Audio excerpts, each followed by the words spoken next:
Bora falar de 3 voos um tanto curiosos que o Brasil já teve, devido ao tanto de paradas em rotas curiosas. Editor, roda essa vinheta aí. O Varig 254 nos anos 80. Sim, o mesmo, aquele famoso do comandante Garcês lá, o Papa Victor Mike Kilo, que caiu por falta de combustível após um erro humano. O acidente aconteceu no estado do Pará e a rota era uma delícia, olha só.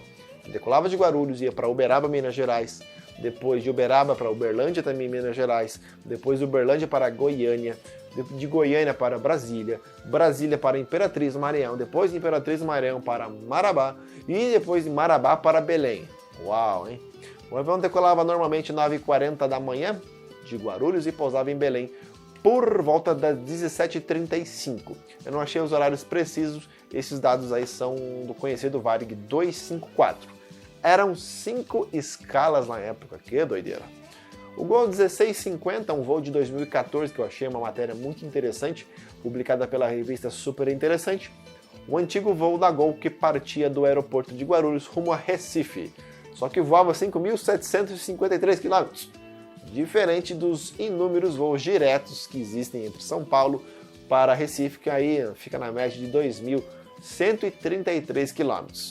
E por onde que ele parava? Olha só que interessante. As escalas aconteciam, escalas apenas, aconteciam em saía de Guarulhos e ia direto para Manaus, depois de Manaus a Santarém, Santarém a Belém, Belém a São Luís, São Luís Fortaleza e por fim Recife. De acordo com a matéria, a aventura era a seguinte: 11h01 decolou de Guarulhos com 125 passageiros, 14h41 pousou no aeroporto de Manaus com 125 passageiros, sendo que 102 desceram em Manaus, 15h31 decolou de Manaus, 16h25 pousou em Santarém, 20 passageiros de Guarulhos ficaram em Santarém, Santarém, estado do Pará, 17 horas decolou de Santarém, 18 horas pousou em Belém, mas nenhum passageiro de São Paulo ficou na cidade. 18h51 decolou de Belém, pousou às 19h52 em São Luís, a capital do Maranhão, e 2 passageiros de Guarulhos ficaram na cidade.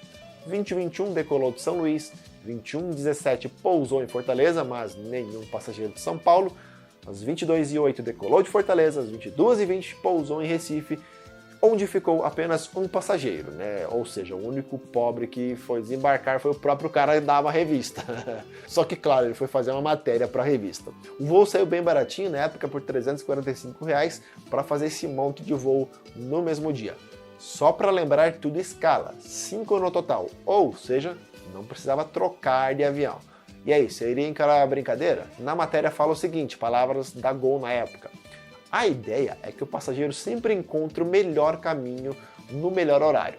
Esses voos longos, no cenário atual de grandes malhas aéreas e complexas, perdem a finalidade de levar a pessoa do início ao fim, e sim de tornar alimentadores de rede, espécie de um ônibus ali, como um ônibus. Dá para entender, né? Pois um voo direto leva menos de 3 horas, enquanto essa brincadeira aí levou mais de 12 horas para fazer, mas eu iria encarar. Tio Flex em 2020. Antes da Azul comprar a Tio Flex, a regional que tinha bem interessante aqui no Brasil, agora é a Azul Conecta, o voo partia de Confins, ele parava em Petrolina, Pernambuco, depois ia para Fortaleza, no Ceará, Natal, no Rio Grande do Norte, Recife, voltava para Pernambuco, ia para Maceió e Alagoas, Aracaju, em Sergipe, depois ia para Salvador, Bahia, Porto Seguro da Bahia, depois voltava para Minas Gerais, no próprio aeroporto de Confins. A decolagem de Minas Gerais saía às 16 horas e pousava em Porto Seguro, o último destino, antes de voltar, às 9h25 da manhã, antes de regressar, no caso, para Confins. Obviamente, esse voo não fazia sentido para os passageiros normais. O Pinga-Pinga era regular e visava atender os laboratórios como o Hermes Pardini na época, que ficava em Belo Horizonte, é o maior laboratório privado da América Latina. Se tinha voo, tinha passageiros com certeza. É possível encontrar voos direto de Confins para Porto Seguro, que são 2 destinos importantes no Brasil. No total foram 8 escalas desse voo regular.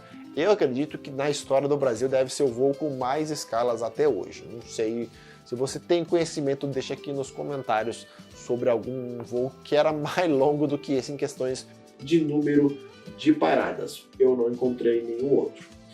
Conhece? Conhece? Então deixa aqui nos comentários. E se você gostou desse vídeo, também deixa um like maroto aí, porque deu muito trabalho para fazer esse vídeo e é quase impossível de ter 100% de certeza que esses foram os voos do Brasil com mais escalas, tá? Não conexões. Visto que nos anos 50 vários aviões a pistão faziam rotas enormes cruzando o mundo, só que a gente não tem muito dado, muita informação precisa sobre o assunto. Lá nos anos 70, Varig, por exemplo, tinha um rio com escalas em Lima, Los Angeles e Honolulu, antes de pousar em Tóquio, no Japão. Bom, com o tempo os aviões foram evoluindo e hoje, claro, existem voos de 18, 19 horas sem escalas, como por exemplo Singapura para New York, no A350 da Singapore, coisa impensável de acontecer lá nos anos 70.